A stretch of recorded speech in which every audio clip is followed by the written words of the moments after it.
എടാ നിന്റെ ഒരു 100 രൂപ എടുക്കാനുണ്ടോ? എടാ കഴിഞ്ഞ മാസമല്ലേ നിനക്ക് സാലറി കയറിയത്? എടാ മണമണാഞ്ച കഴിഞ്ഞ മാസമല്ലടാ, കഴിഞ്ഞ ദിവസം. എടാ വന്നാൽ മാത്രമേ അറിയത്തുള്ളൂ, ഇത് ഇങ്ങോട്ട് പോയെന്ന് എനിക്കറിയത്തില്ല. പണ്ടാരടക്കാനായിട്ട് കഷ്ടപ്പെട്ട ഒരു മാസം മൊത്തം വർക്ക് ചെയ്യും, എന്നിട്ട് ഒറ്റ ദിവസം കൊണ്ട് അങ്ങ് തീരില്ല. ക്രെഡിറ്റ് കാർഡ്, EMI, CC എല്ലാം കൂടെ. അമ്പേ എന്നാലും ഒരു മാസം കഷ്ടപ്പെട്ട് ഒരു ദിവസം പോലും കിട്ടുന്നില്ലെന്ന് ആലോചിക്കും.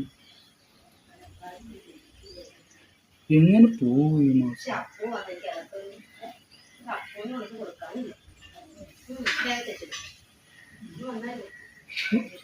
ആർക്കറിയാം നിങ്ങളിപ്പോ എങ്ങനെ ജീവിക്കാൻ പറ്റുമെന്ന് അറിയത്തില്ല. എന്തൊരവസ്ഥയാണോ? 1-ാം തീയതി സാലറി 1-ാം തീയതി തൊട്ട് കടവാ. എന്തായാലും നോക്കാം.